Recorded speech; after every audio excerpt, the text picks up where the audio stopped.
Good morning बच्चों। आज हम कक्षा 9वीं के अर्धवार्षिक परीक्षा के विषय गणित के प्रश्न पत्र को हल करने वाले हैं, जिसके हम सारे ऑब्जेक्टिव क्वेश्चन को हल करेंगे। साथ ही यदि आप कमेंट करेंगे तो आपके हम जो भी प्रश्न पत्र में प्रश्न आए हुए हैं उनके लिए हम अलग वीडियो हम बना देंगे। तो सबसे पहला प्रश्न आपको दिया गया है, सही विकल्प चुनकर लिखिए। तो पहला प्रश्न है आपका, प्रत्येक परिमेय संख्या एक वास्तविक संख्या होती है। सेकंड क्वेश्चन है आपका, बहुपद 2x² - x + 1 में x² का गुणांक हो जाएगा 2, क्योंकि x² के साथ ही लिखा हुआ है।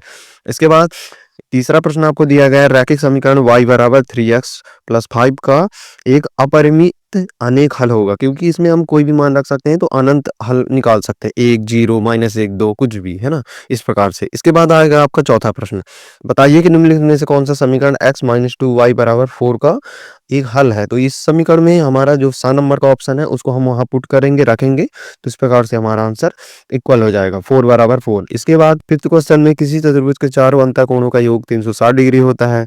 सिक्स क्वेश्चन है, एक चतुर्भुज के कोण 3:5:9:13 के अनुपात में है, तो उसका सबसे छोटा कोण आपका 36 डिग्री होगा। इसके बाद चलेंगे हम खालिस्तान में। तो प्रश्न क्रमांक दूसरा आपका खालिस्तान है, जिसमें आपका पहला प्रश्न है, दो चरों वाले प्रत्येक रैखिक समीकरण का आलेख एक सरल रेखा होता है। दूसरा प्रश्न है, दो वृत्त बराबर, उनकी त्रिज्या भी बराबर होंगी। तीसरा प्रश्न आपका, दो रेखाएं परस्पर प्रतिच्छेद करें तो शीर्ष सभी में कोण उनके बराबर होते हैं। चौथा प्रश्न है, किसी त्रिभुज में समान भुजाओं के सम्मुख कोण बराबर होते हैं। इसके बाद पांचवा प्रश्न आपका, x + y x - y, ये आपके फॉर्मूले पार्ट से आया है। इसका फॉर्मूला हो जाएगा x² - y²।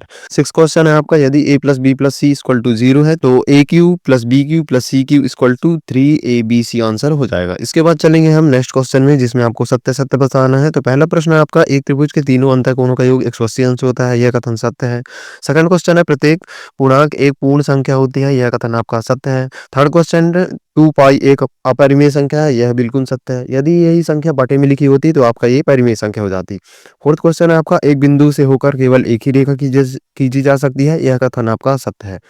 फिफ्थ क्वेश्चन आपको दिया गया है, दो चरों वाले रैखिक समीकरण का मानक रूप ax + by + c = 0 होता है, जहां a b c एक वास्तविक संख्या है, यह कथन सत्य है। सिक्स क्वेश्चन है, दो चरों वाले रैखिक समीकरण का केवल एक ही हल होता है, यह कथन आपका सत्य है, क्योंकि हम उसमें कोई भी मान रख सकते हैं तो अनंत हल हम प्राप्त कर सकते हैं। सिक्स क्वेश्चन में आपको सही जोड़ी दी गई है। इसमें आपका जो फिफ्थ क्वेश्चन था वो मिसप्रिंट था, तो उसको हम इस प्रकार से लिख लिए हैं। तो पहला प्रश्न है आपका, बिंदु 2,3 ये आपका पहले चतुर्थांश में स्थित है, क्योंकि इसके जो चिन्ह दिए गए हैं टोटल दोनों पॉजिटिव में, इसलिए ये प्रथम चतुर्थांश में आ जाएगा। दूसरा क्वेश्चन है आपका, बिंदु -4,5 ये आपका द्वितीय चतुर्थांश में आ जाएगा, क्योंकि सेकंड चतुर्थांश में फर्स्ट वाला माइनस होता है, सेकंड वाला प्लस होता है। इसके बाद थर्ड बिंदु 6,0 जो होता है, ये एक्स अक्ष के निर्देशांक होते हैं, एक्स अक्ष पर स्थित होता है ना। और इसके बाद आपका आ जाएगा फोर्थ क्वेश्चन, बिंदु -2 -1 तृतीय चतुर्थांश में आ जाएगा। इसके बाद नेक्स्ट क्वेश्चन आपका पांचवा, जिसमें बिंदु 0,7 दिया गया है, ये मिसप्रिंट क्वेश्चन था, इसको हमने सही तरीके से अरेंज कर लिया है, तो इसका आपका वाई अक्ष में स्थित होगा।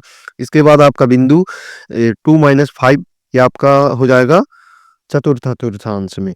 इस प्रकार हो जाएगा आपका सही जोड़ी कंप्लीट। नेक्स्ट क्वेश्चन में चलेंगे, एक शब्द वाक्य में उत्तर लिखिए। तो पहला प्रश्न आपका दिया गया है, 5 की घात 0 की घात 100 दी गई है, तो जब भी हम 0 से 100 में गुणा करेंगे तो 0 आएगा। तो किसी भी संख्या के यदि घात में 0 लगा हुआ है तो उसका मान हमेशा 1 आता है।